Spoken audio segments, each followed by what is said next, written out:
Chers amis, bonjour. Nous sommes le lundi 25 juillet 2022. Il est 8 heures. Quelques news de l'Arménie de l'Artsakh et de la diaspora arménienne. Tout d'abord, le Vartaval, donc la fête de l'eau, donc la fête de la transfiguration pour l'église arménienne.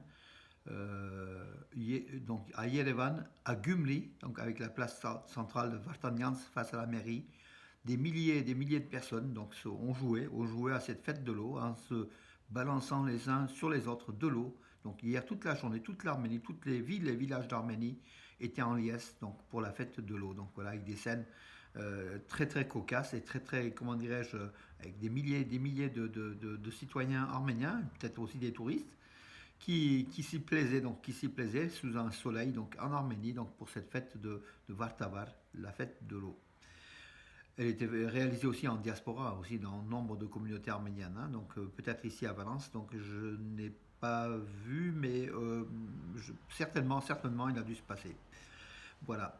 Et puis l'information donc en Espagne, donc une nouvelle église arménienne a été inaugurée à Malaga, donc en Espagne, où la communauté arménienne, comment dirais-je, est devenue relativement nombreuse ces dernières années, avec surtout l'arrivée des Arméniens citoyens d'Arménie qui sont installés en Espagne. Donc ils seraient au nombre de les chiffres varient entre 40 000 et 100 000, hein, voilà, donc arméniens installés en Espagne, en tout cas à Malaga, voilà, une nouvelle église dont on ne sait pas le nom. Le nom ne m'a pas été communiqué, mais en tout cas, elle a été bénie, donc c'est important, c'est important. Voilà, elle va fonctionner, elle est en activité, voilà. Et c'est une bonne chose que les Arméniens installent aussi leur culture, leur religion, leur spécificité de l'Église arménienne à Malaga, donc en Espagne, voilà, comme d'ailleurs, comme c'est fait déjà en France, hein, dans nombre de villes. L'Espagne commence aussi à découvrir cette communauté arménienne qui est active, très active. Euronews, donc le site d'Euronews a publié donc une image de Gerhard avec un titre Belle Arménie, une destination inconnue pour la période post-épidémique. Donc en fait, voilà, Euronews invite les Européens, la population, à se rendre en Arménie sur ces chemins oubliés, donc vers ce pays oublié, vers ces sites magnifiques, hein, donc historiques du patrimoine culturel mondial de l'UNESCO, notamment de l'UNESCO, comme le site de Kierat. Voilà. Donc un clin d'œil sur l'Arménie en cette période estivale. Peut-être aussi pour un peu développer davantage de tourisme. Merci Euronews, et merci aussi aux dirigeants arméniens chargés du tourisme pour développer donc le tourisme en Arménie, qui est un très très beau pays. Le lac de Van, donc le lac historique de l'Arménie en fait, hein, est en train de se dessécher, donc son niveau a baissé de façon considérable et ses rives, les rivages, donc l'eau s'est retirée d'une partie de ses rives. Donc à peu près, donc, selon les précipitations ont diminué de 10%, donc autour de ce lac, celle qui est alimentée en ruisseau et en rivière, donc le lac de Vannes. Voilà, donc ça explique pourquoi donc ce lac qui est le plus grand lac salé du monde en fait, hein, qui a 120 km de longueur, 80 km de largeur et une profondeur de moyenne de 162 mètres, ce qui est important avec une profondeur maximale de 451 mètres et qui couvre 3755 mètres carrés donc à l'est de la Turquie, l'Arménie occidentale occupée par la Turquie. Voilà, donc ce lac est en train aussi de peut-être de mourir tout doucement. Voilà, donc c'est aussi l'alerte climatologique, le dessèchement planétaire qui affecte aussi cette région, hein. Aucune région de la Terre n'est épargnée par cela, hein, de toute façon. Voilà mes amis en sport. Je vais passer en sport parce que les nouvelles étaient quand même en week-end. Elles étaient, comment dirais-je, oui, non, avant le sport. Donc, bravo à Francine Mayran. Ça m'a été signalé par Takouidjan, hein, une personne qui nous suit tous les jours et qui écrit, hein, qui réalise des posts intéressants comme une journaliste voilà, qui m'a fourni donc les coordonnées de cette dame, Francine Mayran, qui se souvient de Jeanne Borzakian. Jeanne Borzakian, elle est née Sivier, de parents juifs qui ont péri, je crois, à Auschwitz, et qui a épousé de puissante Borzakian après la guerre de la Seconde Guerre mondiale en 1947.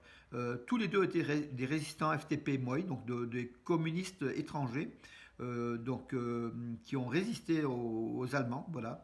Et le couple donc s'est formé donc Jeanne Borzekian a épousé Puissante Borzekian, Borzakian, pardon. Et voilà, donc son histoire, et surtout une fille de deux génocides, de la Shoah et du génocide arménien, par son mari. Voilà un couple qui était comment dirais-je, assez symbolique, voilà. Donc vous pouvez voir la vidéo hein, sur YouTube qu'on a placée hier donc sur Armé News, et que vous pouvez aussi voir sur ma page Facebook.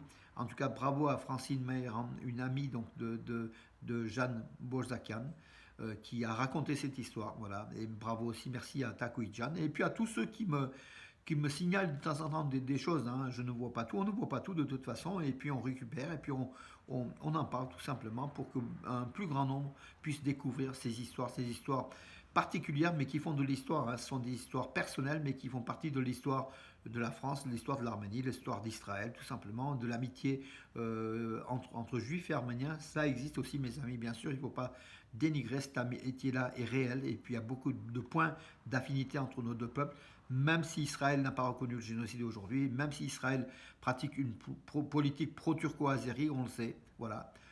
Ça changera peut-être, donc espérons que ça change. En tout cas, le peuple juif et beaucoup des membres du peuple juif sont proches des Arméniens, et je pense que l'inverse est vrai aussi, hein, mes amis. L'Inter de Milan, donc 1-0 donc, contre Lens en match amical. Henrik Mkhitaryan, l'Arménien, est entré, donc, comme je vous l'ai dit hier, donc, il a remplacé un Turc, Hakan Çalhanoğlu, à la 61e minute. Et d'après le journal Corriere della Sport, donc le journal italien donc, de sport, Henrik Mkhitaryan a fait changer le match, tout simplement a donné un dynamisme à l'Inter de Milan face au RC Lens. Lens qui a marqué à la dernière minute, bon, qui a gagné 1-0, mais le score aurait pu être de 0-0 ou même 1-0 en faveur de l'Inter. En tout cas, Henrik Mkhitaryan débute bien, ce sont des matchs amicaux, il y en aura encore deux. Et Henrik Mkhitaryan a toute sa place au sein de l'équipe d'Inter de Milan, vice-championne d'Italie.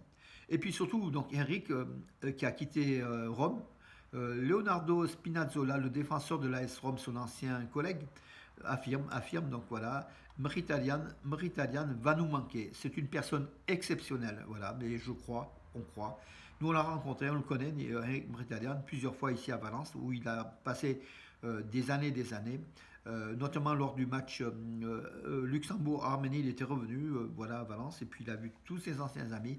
C'est vraiment quelqu'un de très très bien, Henrik Mkhitaryan, en dehors d'être un professionnel hors pair, exceptionnel. C'est aussi un personnage vraiment sympathique, intelligente, modéré, modeste. Vraiment, c'est quelqu'un de très très bien. Bravo Eno, on t'aime bien, continue à nous faire plaisir, puis apporter les couleurs de l'Arménie hein, et du football arménien au plus haut niveau des championnats étrangers, dont le championnat d'Italie, mes amis.